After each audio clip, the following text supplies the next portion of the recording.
ایک بار پھر درود بھیجے گا محمد و آل محمد کا. اللہم صلی علی محمد و آل محمد وعجل فرجهم. معذرت خواہ ہوں، شاید کسی مشکل کی وجہ سے روکنا پڑ گیا تھا.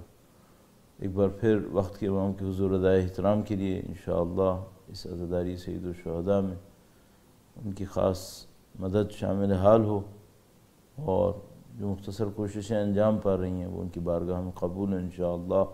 ایک بار پھر درود بھیجے گا محمد و آل محمد کا. اللہم صلی علی محمد و آل محمد وعجل فرجهم. اللہ کا کرم ہے، پروردگار عالم کا احسان ہے.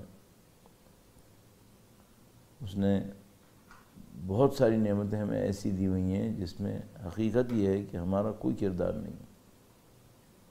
کچھ نعمتیں ایسی ہیں کہ جو شکر کرنے کی وجہ سے بڑھتی ہیں، کچھ نعمتیں ایسی ہیں، بلکہ بہت ساری نعمتیں ایسی ہیں، زیادہ تر ایسی ہیں کہ جو خداوند متعال نے ابتداءً ہمیں دے دیں حتیٰ اس وقت جب ہم شکر کرنے کے قابل ہی نہیں تھے. خداوند متعال نے والدین کی نعمت نصیب کی، اس وقت تو کوئی شعور ہی نہیں تھا، شکر کہاں سے کرتے.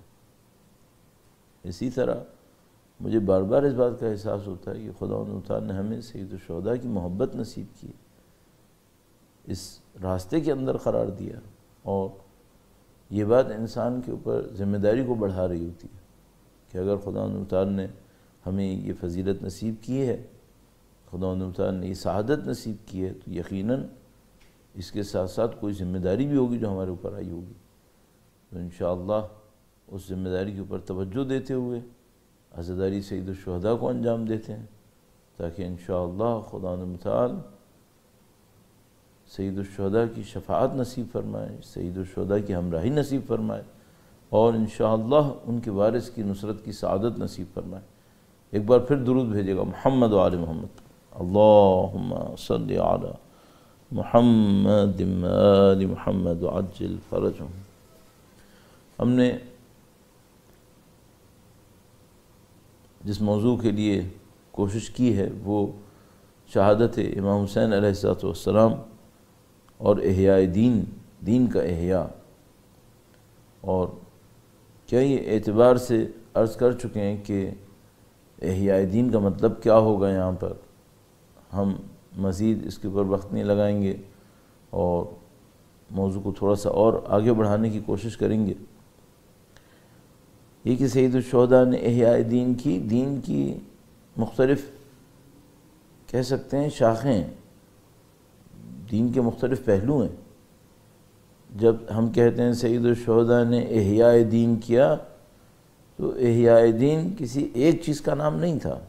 سید الشہداء نے گویا دین کے ہر پہلو کے اوپر توجہ فرمائی اور ہر پہلو کو ایک نئی زندگی دے دی. اس کو ہم اس عشر محرم میں عرض کرنے کی کوشش کر رہے ہیں، اور جو پہلا موضوع ہمارا مورد توجہ قرار پا رہا ہے وہ قرآن کریم ہے. ہم جانتے ہیں قرآن کریم کا مقام دین مبین کے اندر، یعنی اگر کسی اور دین کے اندر قرآن کریم ایک کتاب ہو، جیسے کہ مثلا قرآن نبی خدا سے پہلے کے انبیاء کے لیے کتاب ہدایت ہے، قرآن کریم کا مقام اسلام کے اندر گزشتہ ادیان کی کتابوں کے مقابلے میں بہت زیادہ ہے. کیوں؟ قرآن ہی وہ معجزہ ہے جس کے ذریعے سے نبی خدا کی نبوت کو ثابت ہونا ہے. تو گزشتہ انبیاء میں معجزہ کچھ اور تھا، پیغام کچھ اور تھا. اسلام کے معاملے میں خود معجزہ کتاب ہے اور یہی کتاب پیغام بھی ہے. تو اس اعتبار سے کتاب کی اہمیت یعنی قرآن کریم کی اہمیت دین اسلام کے اندر گزشتہ ادیان کے مقابلے میں کہیں زیادہ ہے. اب اس کے اوپر مزید کچھ عرض کرنے کی ضرورت نہیں ہے کہ بھئی اس کا مقام کیا ہے، اس کی اہمیت کیا ہے. جس چیز کو ہمیں دیکھنا ہوگا وہ یہ کہ قرآن کریم کو خطرہ کیا لاحق تھا جس کو احیاء کرنا پڑا. تو ہم نے اس سلسلے میں عرض کیا تھا کہ بھئی کبھی قرآن کریم کے لفظ کو خطرہ ہوتا ہے اور وہ نہیں ہونا ہے، اللہ کا وعدہ ہے۔ کبھی قرآن کریم کی علمی تفاسیر کو خطرہ ہوتا ہے، قرآن کریم کی معنویت کو خطرہ ہوتا ہے۔ یہ دو چیزیں بھی معاشرے کے اندر کم و بیش رہتی ہیں، کبھی کم ہو جاتی ہیں کبھی زیادہ ہو جاتی ہیں۔ یعنی مثلا کوئی معاشرہ ہوتا ہے جہاں پہ قرآن کریم کے بارے میں علمی کام بہت زیادہ ہو رہا ہوتا ہے، اور کوئی معاشرہ ایسا ہوتا ہے جہاں پہ قرآن کریم کے اوپر علمی زحمت کم ہو رہی ہوتی ہے۔ تو مثلا اگر ہم مقایسے کے طور پر دیکھیں تو ہم واضح طور پہ دیکھ سکتے ہیں کہ پاکستان میں قرآن کریم کے معاملے میں علمی زحمت 20 کروڑ کی آبادی کے حساب سے نہ ہونے کے برابر ہے، وہ علمی زحمت نہیں ہے۔ اچھا، اس کے مقابلے میں مثال کے طور پر اگر عراق میں دیکھیں، نجف، قم میں دیکھیں، ایران میں دیکھیں، تو اس خطے میں قرآن کریم پر علمی زحمت بہت زیادہ ہوئی ہے، حتیٰ آبادی کے ریشو کے حساب سے بھی اگر دیکھیں بہت زیادہ ہوئی ہے، اور آبادی کے ریشو کو نہ بھی کنسیڈر کریں تب بھی بہت ہوئی ہے۔ تو مثال کے طور پر کتنی تفاصیل لکھی گئیں، یہ سارے معاملات۔ اس کے بعد کبھی معاملہ ہوتا ہے قرآن کریم کی معنوی حیثیت کا، کہ قرآن کریم کے اندر بہرحال ایک معنویت، ایک عجیب معنویت ہے، اس کے اندر ایک نورانیت ہے، اس نورانیت سے استفادہ کتنے فیصد ہے، اور کبھی یہ چیز خطرے میں پڑ جاتی ہے۔ البتہ اس سے بڑھ کر جو معاملہ تھا قرآن کریم کی افادیت کا، وہ یہ تھا کہ قرآن کریم انسانوں کو ہدایت دے۔ علمی کام ہو رہا ہے، ایک جگہ پہ جمع ہو رہا ہے، کتابیں لکھی جا رہی ہیں، اس کا بھی ہدف کیا ہے؟ اس کا بھی ہدف یہ کہ ہدایت دے۔ آپ معنویت میں استعمال کر رہے ہیں، مثلا فلاں آیہ کریمہ پڑھیں گے تو یہ اثر ہوگا، فلاں سورہ شریفہ پڑھیں گے تو یہ اثر ہوگا، وہ اثر آپ نے لے لیا، اس کے بعد کیا ہونا ہے؟ اس کے بعد یہ ہونا ہے کہ ہدایت حاصل ہو، اور وہ ہدایت ہے کیا؟ الیہ راجعون، اللہ کی طرف سفر۔ جو ہدایت ہے وہ انا للہ و انا الیہ راجعون ہے، کہ یہ انسان، انسانی معاشرے جو قرآن کریم کے ماننے والے ہیں، وہ قرآن کریم کی روشنی میں اپنے کمال کی طرف بڑھیں۔ جتنی بھی محنت اسلام کے اندر ہے، چاہے انبیاء کا تشریف لانا، ائمہ اطہار سلام اللہ علیہم اجمعین کا تشریف لانا، قربانیاں دینا، اور نہیں معلوم مساجد، امام بارگاہیں، دینی محافل، مقاصد، سب کے پیچھے آخری ہدف کیا ہے؟ آخری ہدف یہ ہے کہ انسان قرآن کی ہدایت پہ عمل کرے، اور قرآن کریم کی ہدایت پہ عمل کرتے ہوئے ان کمالات کی طرف جائے جس کی طرف خداوند متعال لے جانا چاہتا ہے۔ کچھ کو دنیا میں حاصل کرے گا، اور کچھ کو دنیا سے جانے کے بعد، اس دنیا کے بعد کی زندگی کے اندر حاصل کرے گا۔ یہ اصل ہدف ہے۔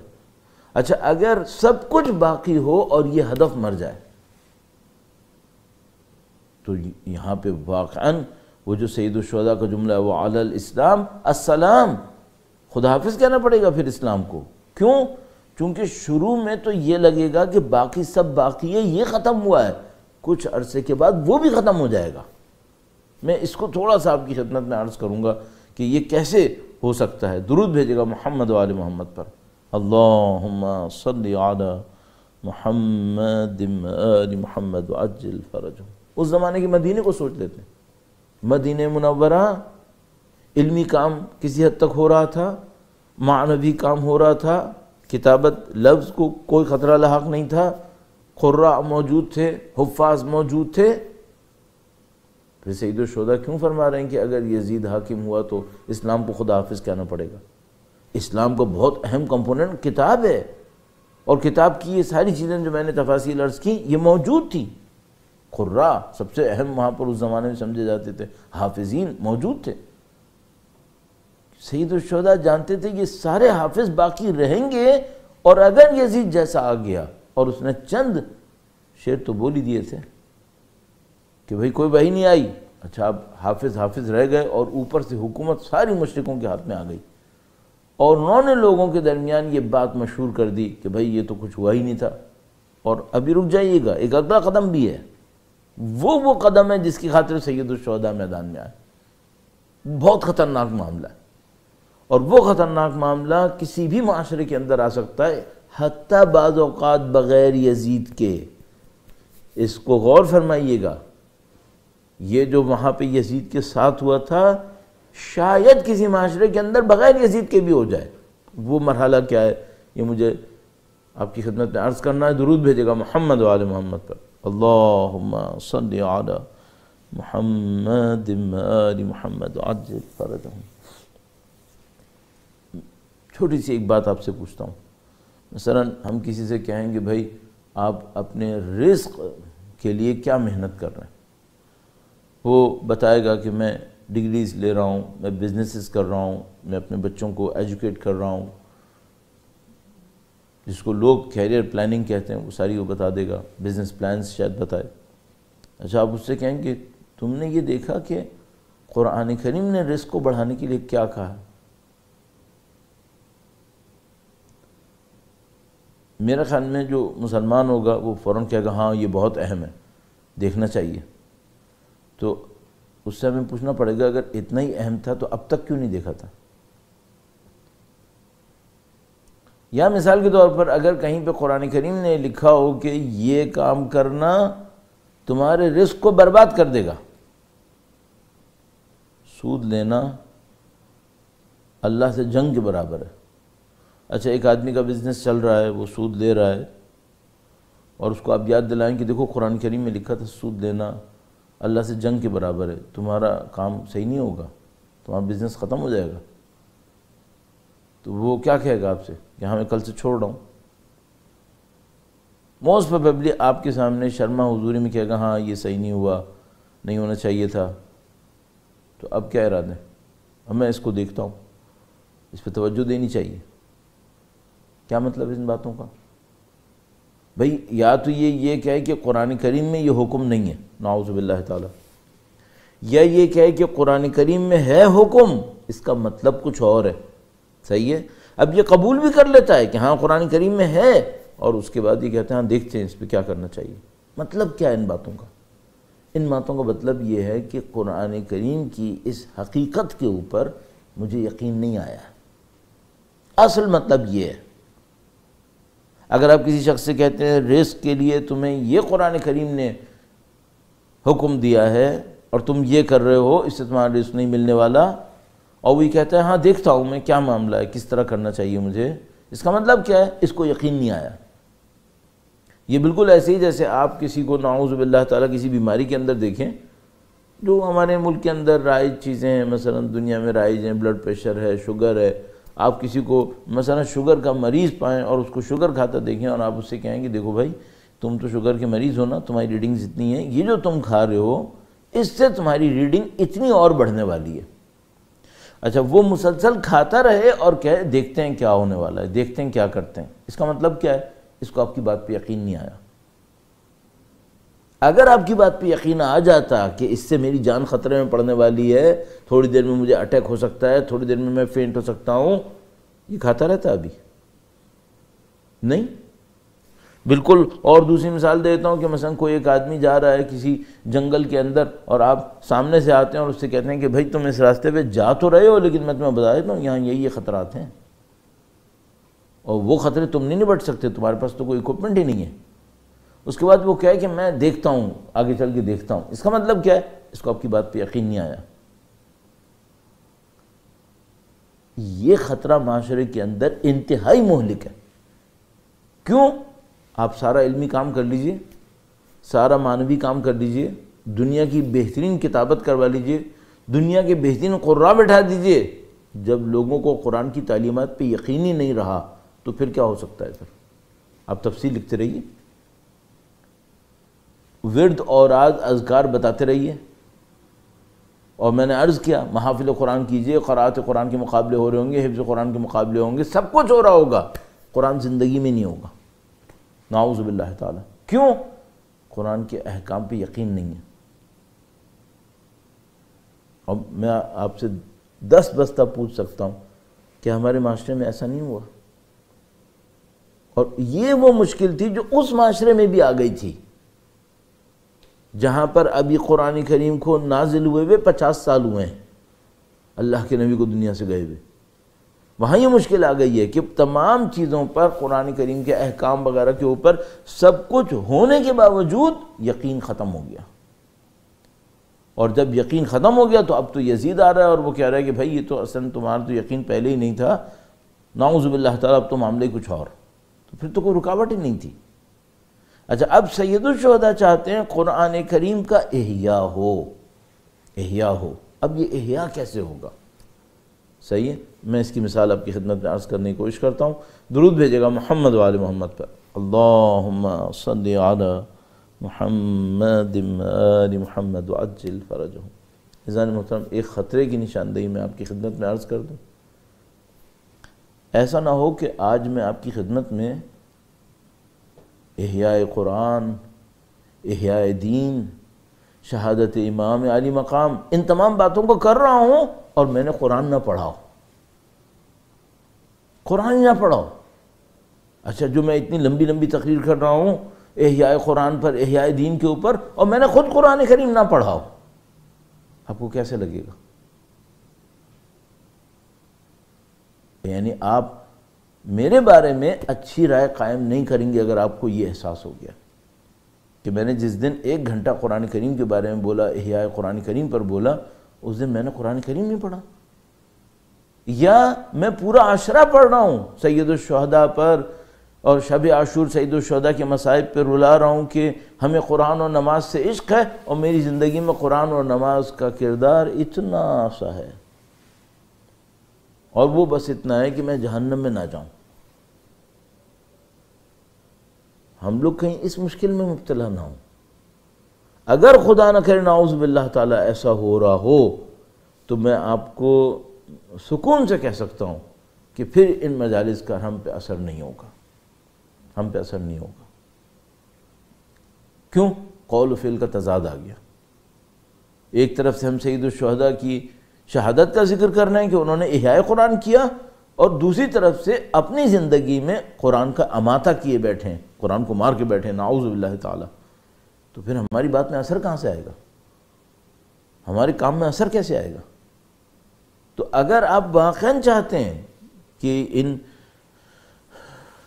اعمال کے اندر اثر ہو، سید الشہداء کی عزاداری کے اندر تاثیر ہو، تو اس تاثیر کے لیے بہت ضروری ہے کہ سید الشہداء کی واقعی زیارت کرنے والے ہم بنیں، ہم ان کے زائر بنیں۔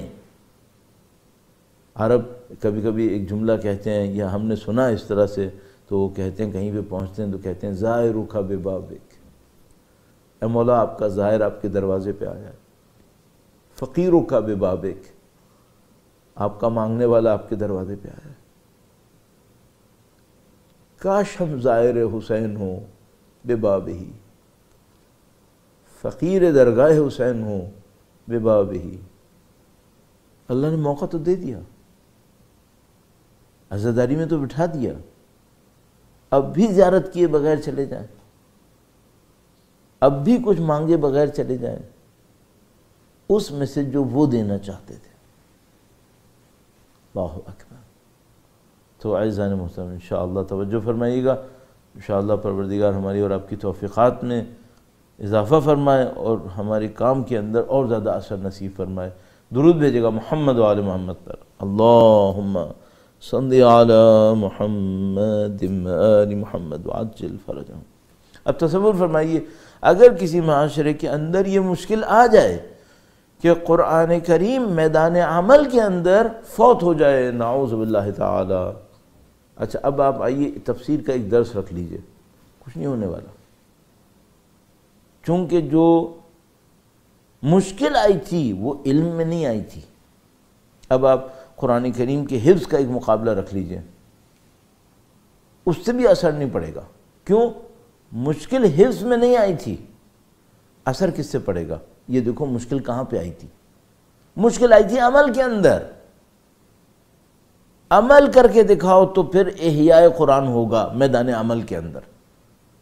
اگر مشکل تفسیر میں آئی ہوگی تو آپ تفسیر لکھو، مشکل معنویت میں آئی ہے تو معنوی کام کرو، لیکن اگر مشکل میدان عمل کے اندر ہے، قرآن کے احکام پر عمل کے اندر مشکل ہے، تو بھئی عمل کرو۔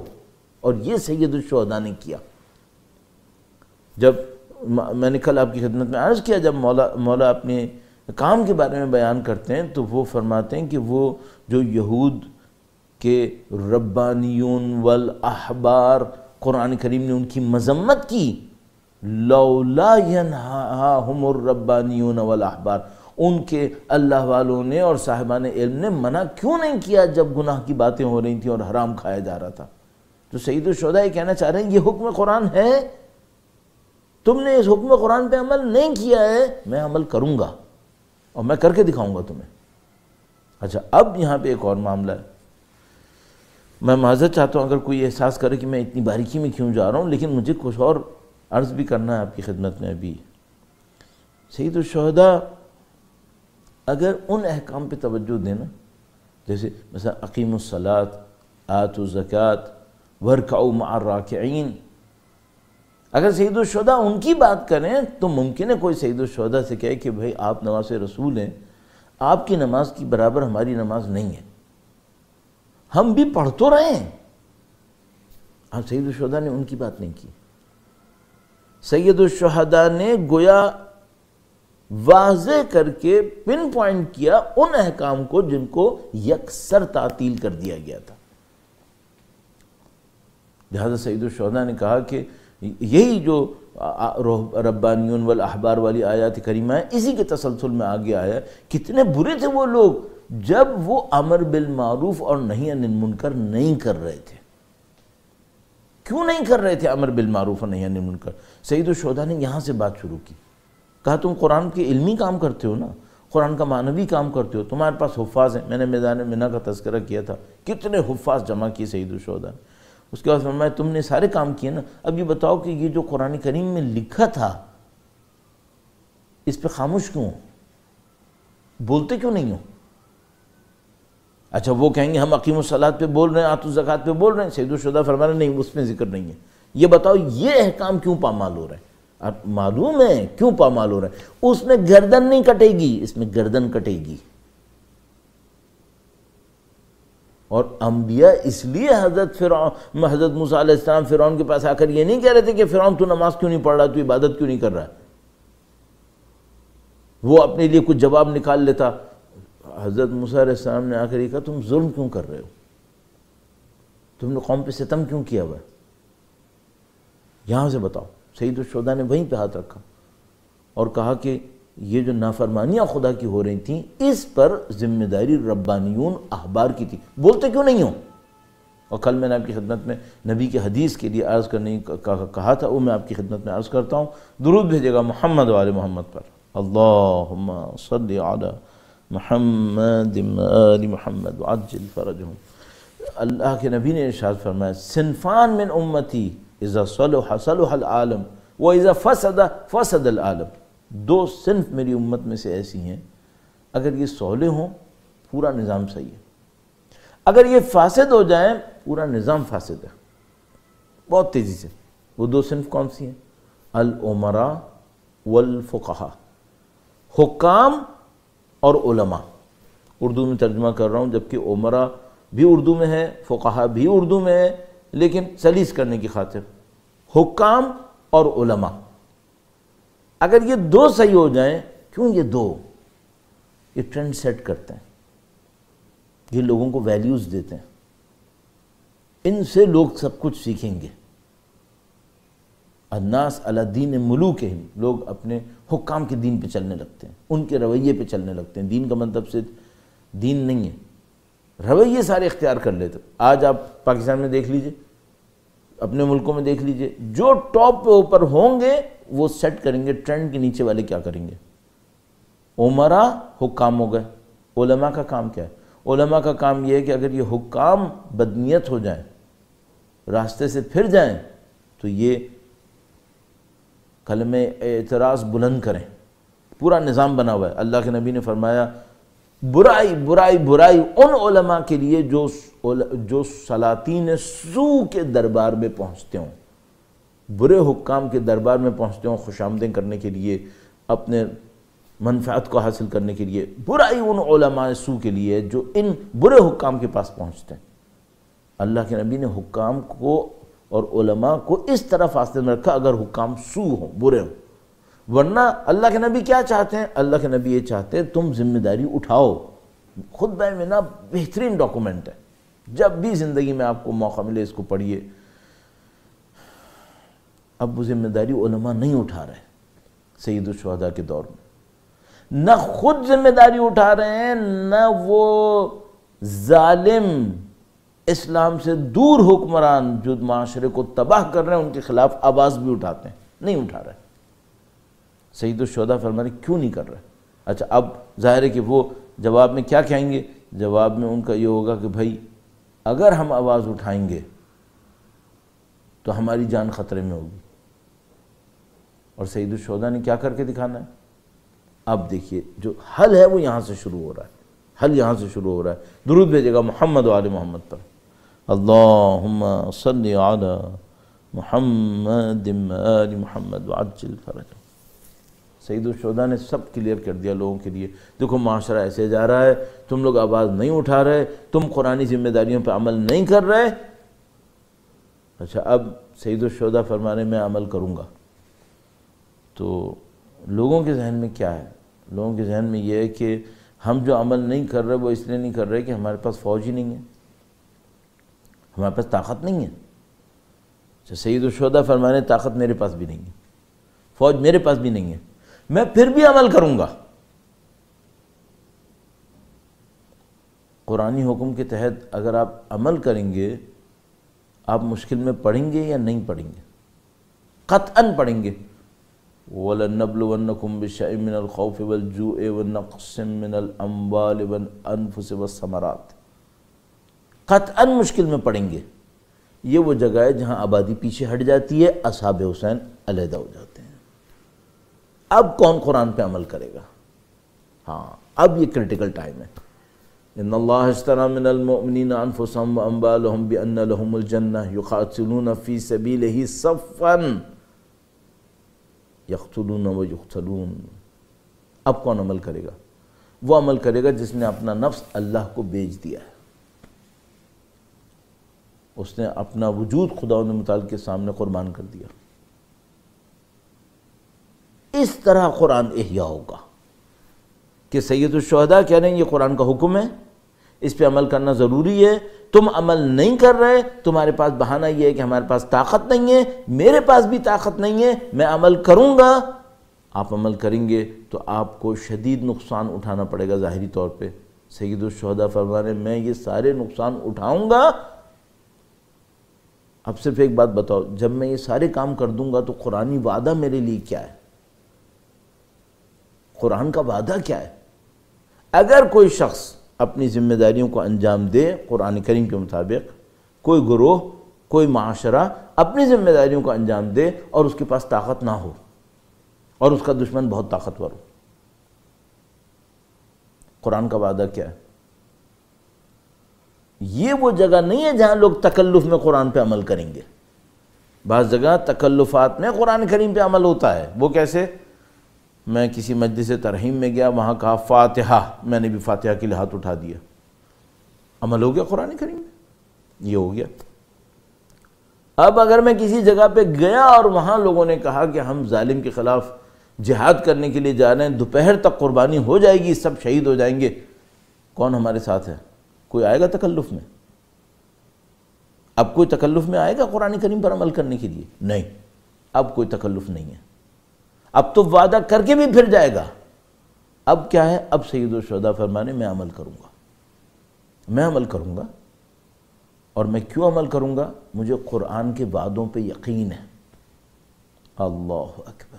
اس سے قرآن احیاء ہوگا کہ نواسے رسول کھڑے ہو کر یہ کہیں، توجہ پلیز، نواسے رسول کھڑے ہو کر یہ کہیں قرآن میرے گھر نازل ہوا ہے، ہم معدن العلم محبت الوحی ہیں، قرآن ہمارے یہاں نازل ہوا ہے. ایک دفعہ مکے سے کربلا جاتے ہوئے راستے میں کوئی بندہ ملا، اس نے سید الشہداء سے کوئی بات کہی. سید الشہداء نے اس سے کہا تم مدینے آؤ، میں تمہیں قرآن کے نزول کی نشانیاں دکھاؤں گا جو میرے گھر میں ہے. قرآن میرے گھر نازل ہوا ہے. قرآن کی تعلیمات پر مجھے یقین ہے، قرآن کریم نے مجھے حکم دیا یہ کام کروں، چاہے میرے پاس عدہ اور عدہ ہو یا نہ ہو، آبان و انصار ہو یا آبان و انصار نہ ہو، میں یہ کام کروں گا۔ قلت آبان و انصار یہاں میرے لیے رکاوٹ نہیں ہے۔ وہ قوانین ہیں کیا؟ اس پہ مجھے آپ کی خدمت میں تھوڑا سا عرض کرنا ہے۔ تو اب یہ سمجھ دیجئے کہ جو اصل ٹاپک تھا وہ تو احیاء دین میں سید الشہداء طریقہ کار تھا، وہ میں نے عرض کر دیا، صحیح۔ اب تھوڑا سا مجھے قرآنی گفتگو آپ کی خدمت میں عرض کرنی ہے کہ یہ جو معاملہ ہے کہ اگر آپ حق پر ہیں اور آپ کے پاس تعداد نہیں ہے، قلت آبان و انصار ہیں، اور معاملہ کوئی ایسا معاملہ نہیں ہے جس کو بعد میں سنبھالا جائے، علی الاسلام السلام، معاملہ یہاں پہ آ گیا۔ اب ذمہ داری کیا ہے قرآن کریم کے مطابق، اور اس پہ عمل کرنے کا نتیجہ کیا ہونے والا ہے، عمل ہوگا کیسے، صحیح۔ یہ چند باتیں مجھے آپ کی خدمت میں عرض کرنی ہیں، اور میرے لیے تو بہت اچھا ہے، انٹرسٹنگ تو چھوٹا لفظ ہے، میرے لیے بہت اہم ہے، لیکن ممکن ہے کہ کسی کے لیے اتنا اہم شاید نہ لگے اسے، لیکن میرے لیے اس لیے اہم ہے کہ میں سوچتا ہوں ہماری زندگی بھی اسی راستے پر ہے، ہم بھی اسی راستے پر ہوں یقیناً ہوں، کہ جب ہمارے مولا ہمیں پکاریں تو ہم عدد اور طاقت نہ دیکھیں، اپنی ذمہ داری پر عمل دیکھیں، تو ہم پہلے سے دیکھ رہے ہیں کہ قرآن کریم کیا وعدے دے رہا ہے۔ مثلا کیا قرآن کریم یہ وعدہ دے رہا ہے کہ اگر تم نے قلت آوان و انصار کے ساتھ کام کیا تمہیں کوئی چوٹ نہیں لگے گی؟ کیا قرآن نے یہ وعدہ کیا؟ نہیں۔ میں نے عرض کیا قرآن کریم نے تو یہ کہا ہے کہ یقیناً تم آزمائے جاؤ گے، اور قرآن کریم نے تو یہاں تک لکھا ہے کہ آزمائشیں ایسی جگہ تک پہنچ جاتی تھیں کہ انبیاء پکار اٹھتے تھے متی نصر اللہ، اللہ کی نصرت کہاں ہے؟ اور کہیں فرمایا ہنالک ابتلی المؤمنون وزلزلوا زلزالا شدیدا، یہاں مومنین آزمائش میں پڑے اور ایسے ہلے کہ کیا شدت کا ہلنا تھا۔ یہ قرآن نے یہ نہیں کہا کہ مشکل نہیں آئے گی، لیکن قرآن کریم نے کوئی رائے حل بھی دیا ہوگا، وہ رائے حل مجھے آپ کی خدمت میں عرض کرنا ہے، اور تھوڑا سا اس کو میں معذرت کے ساتھ وقت لے کر عرض کروں گا، کیونکہ اس میں کچھ خوبصورت پوائنٹس ہیں اور وہ بھی انشاءاللہ بیان ہو جائیں گے، اور خداوند متعال سید الشہداء اور قرآن کریم کی برکت کے طفیل ہمیں اس راستے پہ چلنے کی سعادت نصیب فرمائے گا۔ درود بھیجے گا محمد و آل محمد پر، اللہم صلی علی محمد آل محمد وعجل فرجہم۔ میں اب تھوڑا سا تحمل کے ساتھ اس کے اوپر آتا ہوں، اور یہاں پر جب اس کو تھوڑا سا مطالعہ سے گزار رہا تھا تو بہت خوبصورت ایک مفہوم سامنے آ رہا تھا قرآن کریم میں، اور وہ حضرت موسیٰ علیہ السلام سے میں استناد کر کے شروع کروں گا۔ ایک بار پھر درود بھیجے گا محمد و آل محمد پر، اللہم صلی علی محمد آل محمد وعجل فرجہم۔ جب حضرت موسیٰ علیہ السلام اپنی قوم کو لے کر چلے اور آگے پانی آ گیا، ابو دریا تھا، سمندر تھا، نہر تھی، جو بھی تھا، ایسا پانی تھا جس کو آسانی سے کراس نہیں کیا جا سکتا تھا، اور پیچھے فرعون، وہ قوم جو تھے وہ مشکل میں پھنس گئے، تو انہوں نے کہا انا لمدرکون، اے نبی خدا ہم تو مشکل میں پھنس گئے، ہم تو پکڑ لیے گئے، یعنی اب فرعون آئے گا ہمیں پکڑ لے گا۔ اب یہ جو بنی اسرائیل تھے یہ تعداد میں کئی لاکھ تھے، لیکن فرعون سے ڈر رہے تھے۔ یہ بھی بڑا ایک معاملہ ہے کہ کئی لاکھ کی تعداد کیوں ڈرتی ہے؟ اچھا، فرعون خود بہت ہی متکبر انسان تھا، وہ ان کو کہتا تھا یہ تو ہم میرے لیے مٹھی بھر ہیں، شرذمہ، یہ میرے لیے مٹھی بھر ہیں۔ اس کا راز بھی قرآن کریم نے لکھا ہوا ہے کہ کیوں ایسا ہوتا ہے کہ اتنی بڑی تعداد جو ہے وہ اتنی ذلت میں آ جاتی ہے کہ وہ اپنے دشمن کا خوف اپنے دل میں بٹھا لیتی ہے۔ تو قرآن کریم نے اس کا راز یہ لکھا ہے کہ پہلے یہ جو ظالم ہوتے ہیں یہ اس قوم کی تحقیر کرتے ہیں، اس کو بے عزت کرتے ہیں، جب یہ قوم بے عزت ہوتی ہے تو پھر یہ ہر شخص کی پیروی شروع کر دیتی ہے. پہلے بے عزت کرتے ہیں اسے. یہ بے عزت کیسے کرتے ہیں؟ معذرت، یہ تھوڑا سا ہم باہر جا رہے ہیں. بے عزت ایسے کرتے ہیں، اس کی ویلیوز کا مذاق اڑاتے ہیں، اس کے ہیروز کو ذلیل کرتے ہیں، اس کی ہیریٹیج، اس کی لیگیسیز سب کا انکار کر دیتے ہیں. قوم تحقیر ہو جاتی ہے. جب قوم ذلیل ہو جاتی ہے، خوار ہو جاتی ہے، تو پھر ہر نااہل کی پیروی کر لیتی ہے. قرآن کریم نے اتنے بڑے قانون کو اور اسی قانون کے اوپر عمل کر کے، فرعونی قانون پر عمل کر کے انگریزوں نے ہندوستان پہ حکومت کی ہے.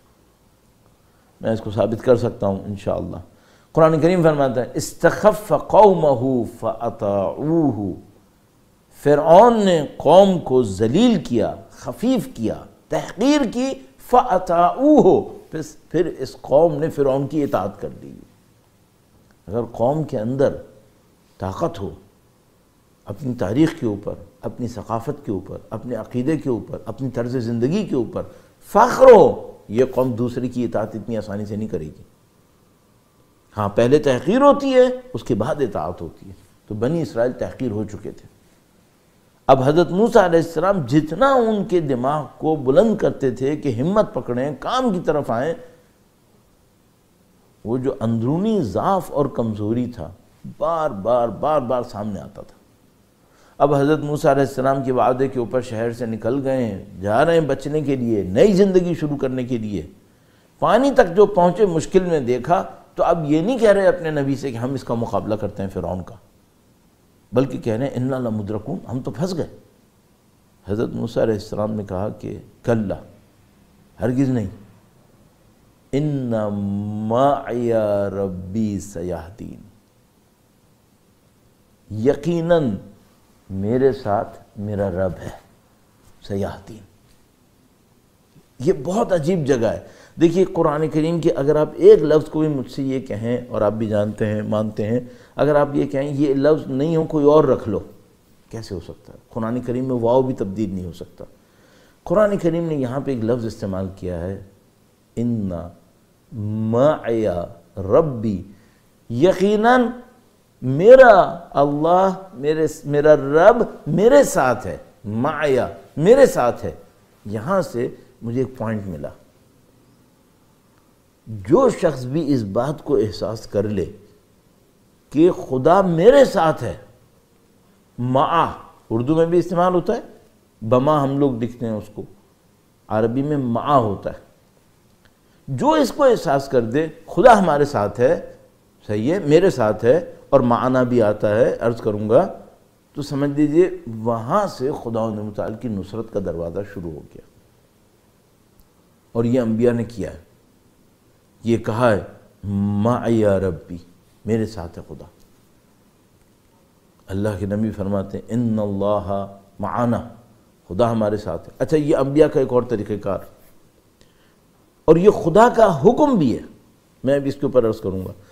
انبیاء کی ہمیشہ کوشش یہ ہوتی ہے کہ وہ لوگوں سے کہیں ہمارے ساتھ آ جاؤ، ہمارے ساتھ آ جاؤ. کیوں؟ خدا متعال نے اپنے انبیاء کے لیے یہ فضیلت رکھی ہے کہ جو نبی کے ساتھ ہوگا اس کو خدا متعال کی رحمتیں نصیب ہوں گی. تو مثال کے طور پر خدا متعال نے فرمایا ہم نے نوح کو نجات دی وَمَن مَّعَهُ فِي الْفُلْكِ، اور ان سب کو بھی جو کشتی میں نوح کے ساتھ تھے، معاہو، جو ان کے ساتھ تھے. بس یہاں پہ حضرت موسیٰ علیہ السلام کہہ رہے ہیں میرے ساتھ میرا رب ہے، اور خدا متعال فرما رہے ہیں ہاں میں اپنے نبی کا ساتھ دیتا ہوں، اور جو میرے نبی کے ساتھ ہو. بس نبی اللہ کے ساتھ، اللہ کو اپنے ساتھ دیکھ رہے ہیں، اور دوسروں کو دعوت دیتے ہیں تم بھی میرے ساتھ آ جاؤ. اور خدا کہہ رہا ہے میں نبی کا ساتھ دوں گا، اور جو نبی کے ساتھ ہوا، میں نبی کی حمایت کروں گا، اور جو نبی کے ساتھ ہوا. تو حضرت نوح علیہ السلام کی حمایت کی، اور کہا اور جو نوح کے ساتھ تھے علیہ السلام. حضرت موسیٰ علیہ السلام کی حمایت کی قرآن کریم نے، اور فرمایا ہم نے موسیٰ کی مدد کی وَمَن مَّعَهُ، اور جو موسیٰ کے ساتھ ہے. معیت، نبی اللہ کی معیت، ہمراہی کو دیکھتے ہیں، قوم کو کہتے ہیں ہمارے ساتھ آؤ، ہمارے ساتھ آؤ. کیونکہ جو بھی ہمارے ساتھ ہوگا وہ بچے گا۔ اچھا خدا تعالیٰ یہ بھی فرماتا ہے جب ہم عذاب بھی کرتے ہیں تو یہی کرتے ہیں کہ فرعون پہ عذاب کیا وَمَن مَّعَهُ، اور جو فرعون کے ساتھ تھا۔ یہ خدا کا قانون ہے، اور یہ قانون زیارت عاشوراء کے اندر ہمیں نظر آ رہا ہے کہ فرمایا انی سلم لمن صارمکم وحرب لمن حاربکم ولی لمن والاکم وعدو لمن عاداکم۔ میں اس کا دوست ہوں جو آپ کا دوست ہے، صرف آپ کا دوست نہیں ہوں، اس کا بھی دوست ہوں جو آپ کا دوست ہے۔ کیوں؟ وہ مع حسین ہے، اور خدا کی رحمتیں اور فضیلتیں نازل ہوئی ہیں امام کے اوپر وَمَن مَّعَهُ، اور جو حسین کے ساتھ ہے۔ تو یہ بڑا عجیب قانون ہے، اور اگر آپ زیارت عاشوراء کے اسٹیجز کو دیکھیں تو پہلی دفعہ میں کہا انی سلم لمن صالمکم وحرب لمن حاربکم، یہ پہلا اسٹیج تھا۔ کچھ دیر کے بعد فرمایا انی سلم لمن صالمکم وحرب لمن حاربکم ولی لمن والاکم۔ دوسرے اسٹیج میں یہ ولایت اور دوستی ان کی طرف بھی آئی جو انصار حسین تھے، اور جب یہ آیا تو پھر اگلے جملے پڑھ لیجئے گا خدا کی طرف سے کیا کیا نصیب ہو رہا ہے۔ تو عزیزان محترم، ہم بھی اسی قانون سے گزر رہے ہیں، معیت کے قانون سے، کہ تم کس کے ساتھ ہو۔ تو حضرت موسیٰ علیہ السلام نے کہا کہ اللہ میرے ساتھ ہے، اور اللہ نے کہا کہ جو موسیٰ کے ساتھ ہے میں نے اس کو پناہ دے دی۔ یہ معیت کا قانون ہے۔ اچھا، اب یہ آپ نے قانون دیکھ لیا، میں اس سے زیادہ اس کے اوپر اصرار نہیں کروں گا۔ قرآن کریم نے مختلف گروہوں کے ساتھ کہا ہے کہ میں ان کے ساتھ ہوتا ہوں۔ مثلا قرآن کریم نے فرمایا ان اللہ مع المتقین، قرآن کریم نے فرمایا ان اللہ مع المحسنین، اللہ محسنین کے ساتھ ہے، متقین کے ساتھ ہے۔ ہمیں دعاؤں میں کہا ہے کہ تم یہ دعا کرو کہ توفنا مع الابرار، خدایا ہمیں ابرار کے ہمراہ وفات نصیب فرما۔ اور کہیں بھی ایک کہا کہ تم مع الصالحین، تم صالحین کے ساتھ ہو جاؤ۔ کہیں پہ فرمایا صادقین کونوا مع الصادقین۔ بس یہ مختلف گروہ ہیں جن میں کسی کے ساتھ خدا نے کہا میں اس کے ساتھ ہوں تو وہ متقین ہیں، محسنین ہیں، اور ایک اور گروہ جو میں بھی عرض کروں گا، اور کچھ کے لیے ہم سے کہا کہ تم دعا کرو توفنا مع الابرار، خدا ہمیں پاکیزہ نیکوکار لوگوں کے ساتھ وفات نصیب کر، اور صالحین کے ساتھ۔ اور اچھا، اب اس کا ہماری سید الشہداء کی گفتگو سے کیا تعلق بنا؟ معیت کا اور سید الشہداء کے قیام کا۔ تو میں نے آپ کی خدمت میں عرض کیا تھا، اعداد نہیں ہے، قلت اعوان و انصار ہے۔ سید الشہداء اپنے میدان کے اندر آئے ہیں دشمن سے لڑنے کے لیے، ادھر سے قانون کیا ہے؟ اللہ کسی کے ساتھ ہو وہ جیتتا ہے، معیت الہیہ ہو۔ یہ معیت الہیہ جنگ میں کیسے آتی ہے؟ حضرت موسیٰ علیہ السلام نے کہا ان معی ربی، میرا رب میرے ساتھ ہے۔ جب میرے رب میرے ساتھ ہے تو فرعون کچھ نہیں کر سکتا۔ میں دس بستہ عرض کر رہا ہوں کہ اب خدا متعال ہمیں سید الشہداء کے ذریعے سے ایسا منظر دکھانا چاہتا ہے کہ، غور فرمائیے گا، کہ یہ نہیں ہونے والا کہ پانی میں سے راستہ بنے گا، فرعون غرق ہوگا اور حضرت موسیٰ کی قوم نکل جائے گی، نہیں، یہ نہیں ہونے والا۔ حضرت موسیٰ کی قوم گویا اب جو ہوگا اس میں حضرت موسیٰ کی قوم ساری شہید ہو جائے گی۔ کبھی ایسا ہوا کہ حضرت ابراہیم نے قربانی دینے کا ارادہ کیا، خدا نے حضرت اسماعیل کو بچا لیا، صحیح ہے؟ خدا نے متعال فرما رہے اب ایسا نہیں ہوگا، اب قربانی ہوگی۔ کبھی ایسا ہوا کہ دشمنوں نے حضرت عیسیٰ علیہ السلام کو سولی پہ چڑھانا چاہا، نہ چڑھا سکے، حضرت عیسیٰ علیہ السلام آسمان پہ چلے گئے۔ خدا نے متعال فرما رہے نہیں، اب ایسا نہیں ہوگا، اب وہ دار بھی لگے گی، پس پانی نہیں کھولے گا، لشکر شہید ہو جائے گا۔ حضرت اسماعیل نہیں بچیں گے، فرزند نبی شہید ہوگا، اور جس کو دار پہ چڑھنا ہے وہ دار پہ چڑھ جائے گا۔ اب بھی دشمن ہارے گا، اب بھی دشمن ہارے گا، اللہ اکبر. فرق جو پچھلے واقعات سے نا وہ یہاں پر ہے، وہ یہ کہ پچھلے واقعات میں معجزہ آتا تھا اور مشکل ختم ہو جاتی تھی. خدا نے مثال فرما رہا ہے کہ نہیں، یہ تربیت یافتہ محمد مصطفیٰ ہے، یہ دامان زہرا میں پلے ہوئے حسین ہیں، یہ معاملے کو کہیں اور لے جائیں گے. اب ان کے لیے قربانی کا معاملہ نہیں ہے، یہ قربانی دے دیں گے. علی اکبر شہید ہو جائے گا، القمہ کا پانی خیمے تک نہیں آئے گا، پیاسے رہیں گے. اور جن کی گردنوں کو اور سروں کو نیزوں پہ بلند ہونا ہے وہ بلند ہو جائیں گی. اب بھی حسین جیتیں گے، اسیر بھی ہوں گے، اب بھی جیتیں گے. الہی اب کیسے جیتیں گے؟ آج تک تو نے یہ بتایا کہ جو معیت کا دعویٰ کر لے اس کو میں معجزوں سے بچا دیتا ہوں. خدا نے مثال فرما رہا نہیں، اب معیت کا دعویٰ کرے معجزہ بھی نہیں ہوگا، سارے مصائب دیکھنے ہوں گے، اب بھی جیتیں گے، اب بھی جیتیں گے. خدایا اس کا قانون کیا ہے؟ اللہ مع المتقین ہے، اللہ مع المحسنین ہے. اللہ یہ کہتا ہے صادقین کے ساتھ ہو جاؤ، صالحین کے ساتھ ہو جاؤ، ابرار کے ساتھ ہو جاؤ. خدایا اس جیت کا قانون کیا ہے؟ ہاں اب یہاں پر بڑا کریٹیکل ایک ٹائم آتا ہے، وہ یہ کہ بھائی جب اللہ کے مجاہد، میں اس کو آپ کی خدمت میں عرض کرنا چاہ رہا ہوں اور شاید پتہ نہیں کتنا عرض کر پا رہا ہوں، اللہ جانتا ہے. درود بھیجے گا محمد و آل محمد پر. اللہم صلی علی محمد آل محمد وعجل فرج. خدا متعال نے 3-4 مثالیں قرآن کریم میں ایسی دی ہیں کہ کہا ہے کہ ہمارے ماننے والے کی تعداد بہت کم تھی، لیکن پھر بھی ہم نے ان کو جیتنے کا وعدہ دیا ہوا ہے، جیت جائیں گے.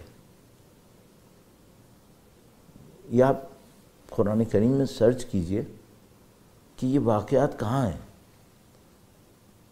مثلا وہ حضرت داؤد علیہ السلام والا واقعہ جس میں آگے آ کر خدا نے مثال فرماتا ہے کم من فئۃ قلیلۃ غلبت فئۃ کثیرۃ باذن اللہ.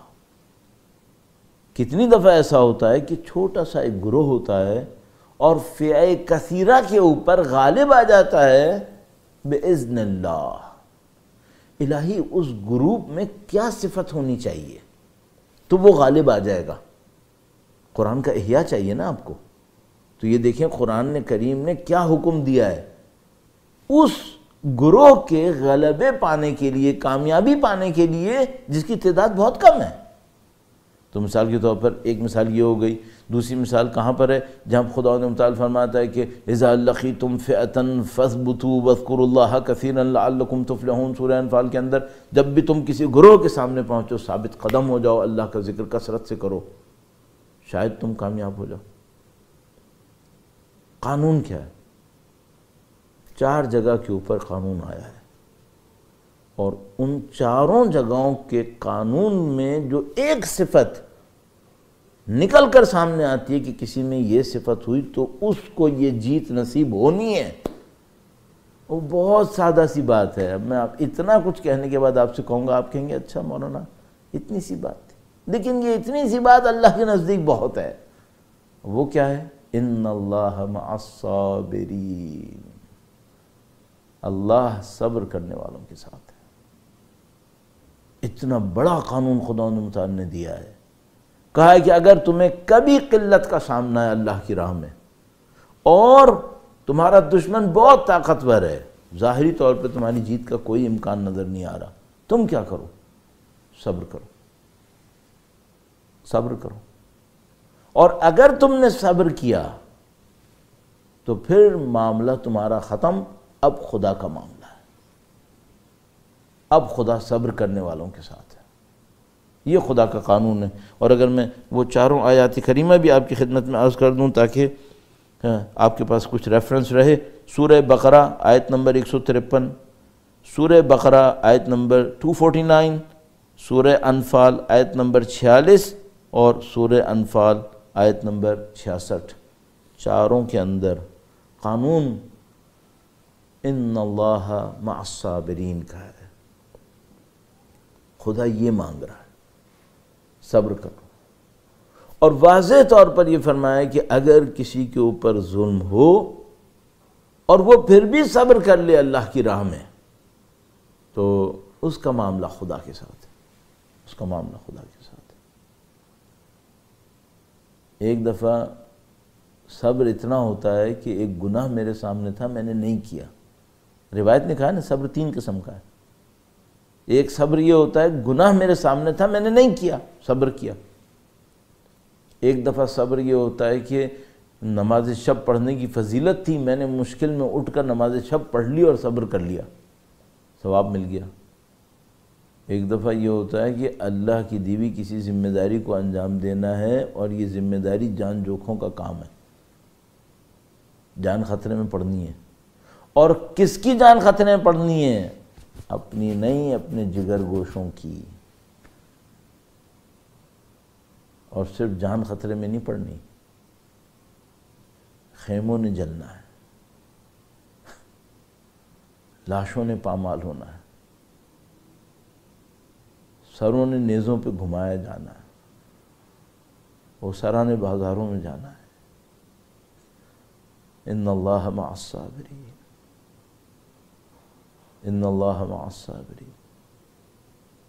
سید الشہداء فرمانے میں قرآن کو زندہ کر دوں گا جب میں کائنات کے کٹھن ترین میدان میں اہل صبر ثابت ہو جاؤں گا، اور جب میں اہل صبر ثابت ہوں گا اور خدا کی معیت کو ثابت کر دوں گا، اور پھر خدا اپنے معجزے کر کے دکھائے گا کہ دیکھو تم نے لاشا تو پامال کر لیا اور سر تو نیزے پہ لگا دیا، لیکن جیت اب بھی حسین کی ہے۔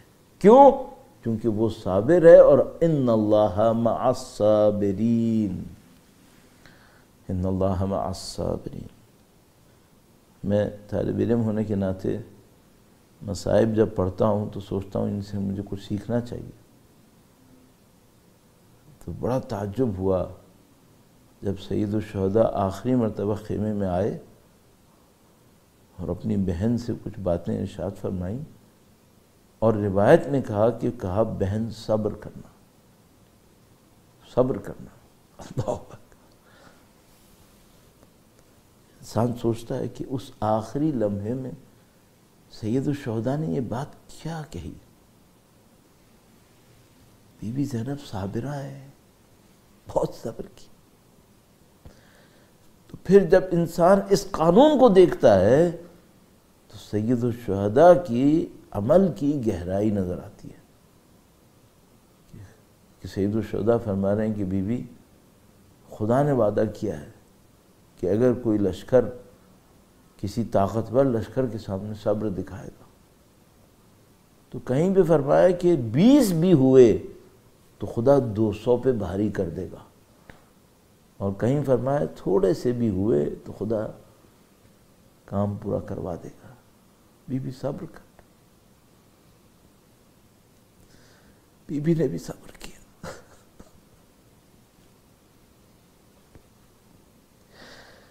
مخدرہ معظمہ نے صبر کیا، بس امام حسین نے صبر کیا۔ یہ اللہ کا عجیب قانون تھا کہ اس نے اللہ کے نبی سے کہا، اے نبی تمہارے ساتھ والے بھی کریں، فَاسْتَقِمْ كَمَا أُمِرْتَ، اور جو تمہارے ساتھ ہیں۔ خدا کا یہ عجیب قانون، خود امام حسین اکیلے نہیں، اصحاب چاہیے، اپنا خون چاہیے، جگر گوشے چاہیے۔ 18 جوان بھی لے آیا، نہیں ابھی اور چاہیے، حبیب ابن مظاہر چاہیے، زہیر بن خین بجلی چاہیے، مسلم ابن اوسجہ چاہیے، جتنے جری نڈر بہادر پاکیزہ ہیں چاہیے، علی اصغر بھی چاہیے، لاؤ. والذین معہ اشداء علی الکفار رحماء بینہم. خدا معہ ہونے والوں کی تعریف فرما رہا ہے، نہیں معہ والے چاہیے. ومن تاب معک، ساتھ والے لوگ چاہیے خدا کو. تو سید الشہداء نے صبر کیا، اہل بیت سید الشہداء نے صبر کیا، اصحاب اہل بیت اطہار علیہ السلام سب نے صبر کر لیا. خدا کا قانون صبر و معیت ثابت ہو گیا. اب کیا تھا؟ اب یہ تھا کہ ساری قربانیاں ہو گئیں، ساری قربانیاں دے دی گئیں، صبر کے ساتھ دی گئیں. وَمَا رَأَيْنَا إِلَّا جَمِيلًا، ارشاد فرما دیا بی بی زینب کبریٰ سلام اللہ علیہا نے. جب یہ سب کچھ ہو گیا تو خدا متعال نے اب کیا کرنا تھا؟ اب یہ کرنا تھا کہ حسین کی قربانی رنگ لائے. اب کیا ہو؟ اب یہ ہو کہ سر حسین تلاوت قرآن کرے. کیوں؟ صابرین نے صبر کر دیا. اللہ نے اپنی معیت کو ثابت کرنا ہے کہ میں حسین کے ساتھ ہوں. اللہ نے 4 جگہ وعدہ کیا تھا ان اللہ مع الصابرین. تو سید الشہداء نے صبر کر لیا. اپنی بہن سے کہا آپ بھی صبر کیجئے گا، جو ساتھ ہیں سب صبر کرو، سب صبر کرو تاکہ خدا کی معیت کا قانون پورا ہو جائے، خدا ہمارے ساتھ ہو. اور خدا ساتھ ہونے کو ثابت کرنے پر آیا، دیکھو میں حسین کے ساتھ ہوں. دیکھو کٹا ہوا سر بھی تلاوت کرے گا، خاک بھی شفا دے گی، کیونکہ خدا حسین کے ساتھ ہے. اب خدا حسین کے ساتھ ہونے کو ثابت خود کرے گا. سید الشہداء نے صبر کو ثابت کرنا تھا، اولاد سید الشہداء نے صبر کو ثابت کرنا تھا. اب خدا ثابت کرے گا کہ میں حسین کے ساتھ ہوں. تو جو پرچم حسین بلند کرے گا اسے عزت مل جائے گی. جو سید الشہداء کے نام کو بلند کرے گا اسے عزت مل جائے گی. اور خدا سید الشہداء کی اس قربانی کو قبول کرتے ہوئے عزت مندوں کے دلوں کو امام حسین کی طرف موڑ رہا ہے. صاحبان عزت خود بخود سید الشہداء کی طرف چلے آ رہے ہیں کہ یہ صاحب عزت ہے اور ہمیں اس سے متصل ہونا ہے. ظاہری طور پر تو دیکھو کوئی موقع نہیں تھا کہ حضرت حر نکل کر آئیں اور امام حسین کا ساتھ دے دیں. ظاہری طور پر تو کوئی چانس نہیں ہے. کیوں؟ جیتی ہوئی فوج کا سپہ سالار ہے، وہ کیوں اپنی فوج چھوڑے؟ دشمن بھی وہ دشمن ہے جس نے سب سے پہلے امام حسین کا راستہ روکا ہے. تو مثال کے طور پر اس نے راستہ روک کر اپنی لشکر کو یہ موقع دیا کہ وہ سید الشہداء کے اوپر اس طریقے سے پابندیاں لگائیں اور وہی پلٹ کر امام کے ساتھ آ جائے. ظاہری طور پہ تو کوئی چیز ساتھ نہیں دے رہی، اس میں جان بھی جائے گی، مقام بھی جائے گا. جو دشمنی تم نے امام حسین سے لی تھی اس دشمن کے سامنے جانا بھی ہوگا، کوئی چیز ساتھ نہیں دے رہی. بعض چیزیں ہر چیز خلاف جا رہی ہوتی ہیں. کوئی ایک قانون بیچ میں آ کر کہتا ہے کہ اب اس کے ہوتے ہوئے باقی سارے قانون ختم اور حر حسینی ہے، ختم. فاتح کا لشکر ہو، سب سے بڑا دشمن ہو، بچوں کی پیاس کا ذمہ دار ہو، کچھ بھی ہو، ایک قانون بیچ میں آ گیا ہے اور وہ قانون کہہ رہا ہے کہ حر نے بچنا ہے، حر کو جنت میں جانا ہے قطعاً. وہ قانون کیا ہے؟ احترام زہرائے مرضیہ سلام اللہ علیہا، بنت رسول اللہ کا احترام. قانون کہتا ہے جو نبی کی صاحبزادی کا دل خوش کرے گا خدا اسے تنہا نہیں چھوڑے گا. اللہ کے نبی نے وعدہ کیا ہے جس نے میری بیٹی کو خوش کیا اس نے مجھے خوش کیا ہے، جس نے مجھے خوش کیا اس نے اللہ کو خوش کیا. قانون احترام زہرائے مرضیہ سلام اللہ علیہا کہہ رہا ہے کہ حر نے بچ کے آنا ہے. اور سید الشہداء جانتے ہیں کہ حر میرا ہے. حر غلط قبیلے کے اندر ہے، حر غلط قوم کے اندر ہے، غلط لشکر کے اندر ہے، لیکن حر میرا ہے. تو حر کو یاد دلاتے ہیں، حر تیری ماں تیرے غم میں روئے. کیا سید الشہداء چاہتے ہیں کہ کوئی ماں اپنے بچے کے غم میں روئے؟ سید الشہداء چاہتے ہیں؟ نہیں، قطعاً نہیں، کبھی بھی نہیں۔ سید الشہداء کیوں کسی ماں کو رلائیں گے؟ تو کیوں کہا تھا حر کو کہ تیری ماں روئے؟ تاکہ حر یاد کرے کہ حسین کی ماں کون ہے۔ اور یہ وہ قانون تھا جس نے حر کو اچانک ایک نئی حقیقت سے آشنا کیا۔ اب تک وہ کیا سوچ رہے تھے؟ میں فوجی ہوں، میرا ایک کمانڈر ہے، کمانڈر نے مجھے حکم دیا ہے، اور جو معمور ہو وہ معذور ہے، جو حکم لے چکا ہے اس کو حکم پہ عمل کرنا ہے۔ سارے قانون ان کی طرف چل رہے ہیں اور ان کے ذہن میں کچھ نہیں ہے، اور سید الشہداء ایک موقع کے اوپر ایک جملہ بول کر حر کو ان کی ساری دنیا سے نکال کر ایک اور وادی میں لے آتے ہیں کہ حر صحیح ہے، تو کمانڈر ہے، تیرے پاس ایک حکم ہے، تجھے حکم پہ عمل کرنا ہے، لیکن حر یہ ساری باتیں چھوڑ، یہ بتا فاطمہ کے بیٹے کو شہید کرے گا؟ یہ کرے گا تو؟ بس حر کے ہاتھ کانپ گئے، نہیں یہ نہیں کر سکتا۔ کوئی بھی حکم آیا ہو، کوئی بھی کمانڈر ہوں، کوئی بھی لشکر ہو، کچھ بھی ہو، زندہ ہوں یا مرا ہوں، فاطمہ کے بیٹے پہ شمشیر نہیں چلے گی، نہیں چلا سکتا۔ صبح عاشور آئے، عمر سعد سے کہا عمر سعد کیا واقعی لڑے گا؟ کہا ہاں میں لڑوں گا۔ کہا گردنیں کٹے گا؟ کہنے لگا ہاں میں گردنیں کاٹوں گا۔ بس حر نے کہا یہ ختم ہو گیا معاملہ، میں یہ نہیں کر سکتا۔ تو تڑپتے ہوئے لرزتے ہوئے سید الشہداء کی طرف آ گئے۔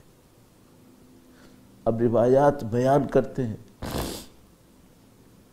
ہو سکتا ہے، بالکل ہو سکتا ہے، چونکہ حر شدت سے احترام کرتے تھے سید الشہداء کی والدہ کا، اور حر بہت عزت مند آدمی تھے، تو ان کو یاد آ رہا ہوگا کہ جب میں پیاسا تھا تو حسین نے پانی پلایا تھا،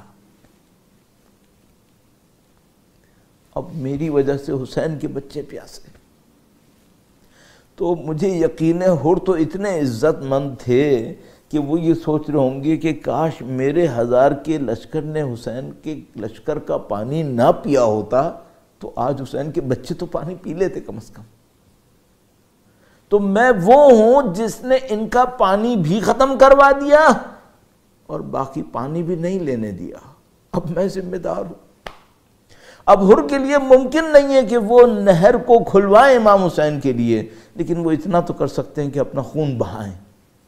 تو اب امام حسین کے پاس آئے اور کہا مولا میں مجرم ہوں، رسی باندھ کے آیا ہوں، آنکھوں پہ پٹی باندھ دی ہے، میری گردن قلم کر دے، میرا سر اڑا دے، مجھے قبول ہے، میں معافی مانگنے آیا ہوں۔ گردن پہ پٹی تو ایسے ہی باندھتے ہیں، یہ شاید معاملہ نہیں تھا کہ وہ آنکھوں میں آنکھیں نہیں ڈالنا چاہتے ہوں گے، میرا خیال ہے معاملہ یہ تھا کہ وہ کہہ رہے تھے کہ میں نے گردن پہ پٹی باندھ لی ہے، آنکھوں پہ پٹی باندھ لی ہے، اس مجرم کی طرح جس کی گردن کو ختم ہونا ہوتا ہے، تو امام شمشیر اٹھائیں اور میرا گلا کاٹ دیں، میں مجرم ہوں آپ کے بچوں کی پیاس کا۔ اور آپ نے بی بی زہرا سلام اللہ علیہ کا احترام دکھایا ہے، آپ ان کے مقام اور رتبے کے قائل تھے، ان کی شخصیت کا احترام آپ کے قلب میں تھا، آپ امام حسین کی درگاہ پر آ گئے ہیں، لیکن اور آپ کو نہیں معلوم کیا امام حسین کریم ہے؟ کیا کریم اپنے در پہ آئے ہوئے کو سزا دیتا ہے کبھی؟ امام حسین سزا دیتے کیا اور کو؟ سید الشہداء نے گویا حر کو اٹھا لیا، گویا اپنے سینے سے لگا لیا اور کہا کہ حر تمہاری توبہ قبول ہے، تم جنتی ہو، تم میری ماں کے چاہنے والے ہو، تم کہاں تم عشق یزید کے اندر۔ بس حر تشریف لائے، کہا مولا آپ نے میری توبہ قبول کی، اب میں اس لشکر اشقیاء کے ساتھ جنگ کروں گا اور ان کے ساتھ جنگ کے اندر اپنے کام کو انجام دوں گا۔ عزیز و روایت بیان کرتے ہیں، اگر میں 2 منٹ اور آپ کے لوں اور اس روایت کو بھی عرض کروں، بیان کرتے ہیں کہ کہتے ہیں جب حضرت حر کے بیٹے گئے جنگ کرنے کے لیے تو ایک موقع کے اوپر وہ زمین پر گر گئے اور گویا حضرت حر اٹھے کہ اپنے بیٹے کا لاشا لے کر آئیں۔ میں نے آپ سے کہا تھا نا کہ امام کہاں برداشت کریں گے، امام کہاں چاہیں گے کہ کوئی ماں اپنے بچے کے غم میں روئے۔ دیکھ لیجئے، حر اپنے بیٹے کے جنازے کو لانا چاہ رہے ہیں تو امام نے اجازت نہیں دی۔ ماں نہیں جا رہی تھی بیٹے کا لاشا اٹھانے، باپ جا رہا تھا، امام نے اجازت نہیں دی۔ کہا اور تیرے بیٹے کا لاشا میں لے کر آؤں گا۔ اب میں بس یہی کہوں گا کہ مولا آج تو آپ حر کے بیٹے کا لاشا لے آئے، لیکن کچھ دیر میں اکبر کا لاشا آنا ہے، کچھ دیر میں اکبر کا لاشا آنا ہے۔ بس ایک موقع آیا کہ حر خود گئے میدان میں، اور میدان میں جانے کے بعد معرکہ کیا، جہاد کیا، زمین کے اوپر گر گئے، اور زمین کے اوپر گر کر نہیں معلوم مولا کو آخری سلام کیا ہوگا۔ سید الشہداء تشریف لائے، سر کے اوپر بہت بڑا زخم تھا جس سے خون جاری تھا۔ سید الشہداء نے چہرے سے خون کو صاف کیا، حر نے اپنے مقدر کا مشاہدہ کیا کہ امام حسین کے سامنے ہوں۔ سید الشہداء نے دیکھا کہ پیشانی سے خون جاری ہے۔ عزیزوں مجھے نہیں معلوم واللہ، لیکن ایسا لگتا ہے، بیان کرنے والے بیان کرتے ہیں کہ یہ جو رومال سید الشہداء نے حر کی پیشانی پر باندھا، یہ بی بی زہرا کا تحفہ تھا۔ بی بی زہرا سلام اللہ علیہا نے گویا امام حسین کو دیا تھا، اور امام حسین دیکھ رہے تھے کہ حر وہ لائق شخص ہے جس کی پیشانی پر میری ماں کا رومال بندھنا چاہیے ہے۔ بس سید الشہداء نے اس رومال کو حضرت حر کی پیشانی کے اوپر باندھ دیا، اور یہ تحفہ ملا حضرت حر کو بی بی زہرا سلام اللہ علیہا کے احترام کا کہ ان کو یہ رومال مل گیا۔ اور جسو بیان کرتے ہیں سالوں کے بعد، صدیوں کے بعد ایک ایرانی بادشاہ گیا اور اس نے کہا کہ حر کا مقام میں نہیں مانتا، ان کا کیوں لاشا دور رہا؟ بتایا کہ ان کا قبیلہ لے گیا تھا۔ کہنے لگا میں نہیں مانتا، میں ان کی لاش کھودوں گا، قبر کھودوں گا، دیکھوں گا کہ حر کی لاش کا مقام کیا ہے۔ جب حر کی قبر کھودی تو دیکھا حر کا وجود صحیح و سالم وہاں موجود ہے، اور وہ رومال بھی بندھا ہوا ہے۔ اب بادشاہ نے پوچھا کہ لوگو تم لوگ کہتے تھے کہ رومال بی بی زہرا کا تھا؟ انہوں نے کہا ہاں۔ کہا کہ مجھے یہ رومال چاہیے۔ کہا نہ کر اس کام کو، یہ ان کا تحفہ ہے، انہوں نے باندھا ہے۔ کہا نہیں مجھے یہ رومال چاہیے۔ اب جو رومال کھولا تو پھر خون کا فوارہ بلند ہوا، اور لوگوں نے کہا کہ دیکھ بادشاہ یہ تحفہ سیدہ نے حر کو دیا ہے، تو اس تحفے کو نہیں لے سکتا، حر نے اسی کے ساتھ محشور ہونا ہے۔ عزیزو میں بس خدا نے بتایا کہ حضور یہی عرض کروں گا کہ خدایا کبھی تو ہم بھی دل سے فاطمہ کے غم میں روئے ہوں گے، کبھی تو ہم نے بھی اپنی زندگی میں بی بی سیدہ سلام اللہ علیہ کا کوئی احترام کیا ہوگا۔ خدایا اس قلیل کو ہم سے قبول فرما دے، اور بی بی کی شفاعت شامل حال فرما۔ ربنا تقبل منا انك انت السميع العليم وتب علينا انك انت التواب الرحيم بجاه نبيك وعترته الطاهرين ماتم حسين۔